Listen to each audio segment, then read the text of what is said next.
Timothée. Aujourd'hui, je te fais ce petit podcast en pleine nature. Il fait un temps magnifique. Et en fait, c'est un sujet que je voulais aborder depuis quelque temps avec toi. Vous êtes plusieurs en fait à me poser des questions sur l'intérêt de l'intelligence collective. Alors, pourquoi en une lettre? Pourquoi en deux mots? Et puis, comment je m'y prends pour vous accompagner sur cette thématique? Eh bien, pourquoi? Eh bien, parce que tout simplement, il y a plus d'idées dans plusieurs têtes que dans une seule, hein, d'où le proverbe africain bien connu, seul on va plus vite, ensemble on va plus loin. Et en fait, pourquoi en deux mots? Eh bien, parce que développer l'intelligence émotionnelle pour percevoir les projets différemment, avoir une approche de méthodologie différente, des profils de personnalité différents, pour comprendre les leviers de motivation de chacun, eh bien, c'est passionnant en fait d'aborder l'intelligence collective dans une équipe, d'utiliser en tout cas ce levier pour faire progresser l'équipe et à travers une gestion de projet. Alors comment je m'y prends personnellement? Eh bien souvent dans mon approche, je propose une demi-journée déjà sur les profils de la méthode Belbin, en fait qui est vraiment une méthode super impactante parce qu'elle travaille sur les rôles comportementaux en équipe. Et comme vous le savez, je suis coach en savoir-être, donc j'aime bien réagir à ce que je vois en comportement humain.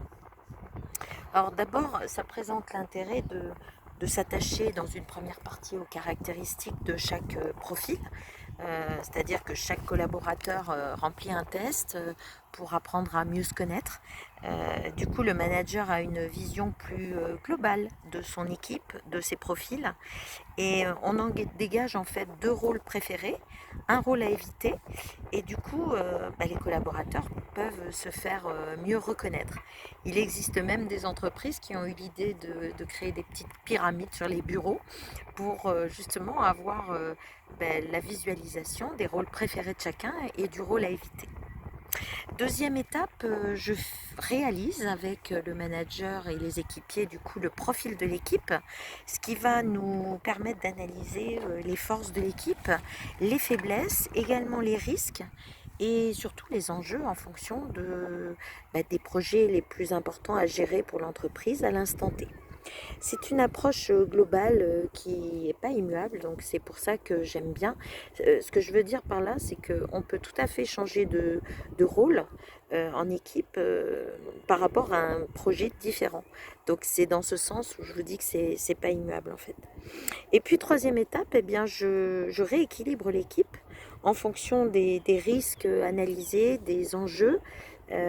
Alors comment ça se passe globalement? Eh bien, si j'ai des rôles qui sont surreprésentés, c'est-à-dire j'en ai trop dans l'équipe, et par contre il me manque des rôles dans l'équipe, sachant que Belbin, le principe repose, hein, je vous l'ai déjà dit dans d'autres podcasts, sur le principe de la molécule et de l'équilibre entre les 9 rôles. Donc dès que j'ai des rôles qui sont surreprésentés, eh bien, ou qui en manquent, eh bien, je négocie en fait avec les collaborateurs en intelligence collective, en négociation gagnant-gagnant, qui veut prendre tel ou tel rôle non représenté, et au détriment de qui veut lâcher des rôles surreprésentés. Voilà, j'espère que j'ai été claire. Alors après, qu'est-ce qui se passe l'après-midi? Je réalise en général une demi-journée en team building avec un objectif commun. Soit on le fait hors métier et à ce moment-là, il y a plein de solutions, hein. Vous pouvez par exemple recourir, je sais pas, à une enquête policière où il y a une énigme commune à résoudre entre deux ou trois équipes. Vous pouvez faire un rallye urbain, vous pouvez faire un escape game. Il y a plein d'activités maintenant qui sont proposées en team building, hein. Vous pouvez également, les jeux de cartes aussi, hein. Il y a des jeux de société depuis le confinement l'an dernier là, qui ont développé énormément cet enjeu de team building. Et puis vous pouvez également, il m'arrive, hein, en fait 2 fois sur 3 souvent, de faire cette demi-journée en team building, mais autour de la gestion de projets d'une équipe.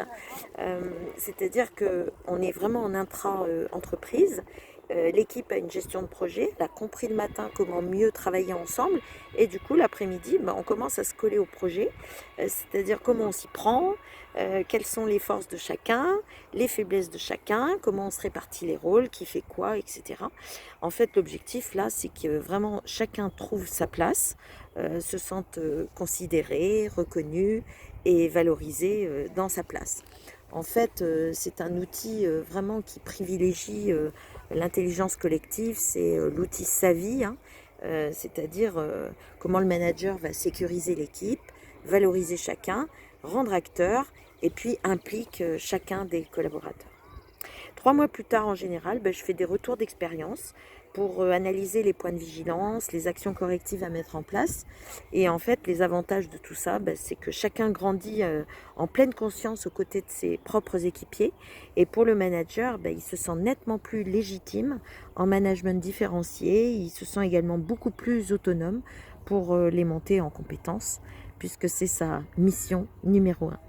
Voilà, merci, j'espère que ça vous a plu. À bientôt.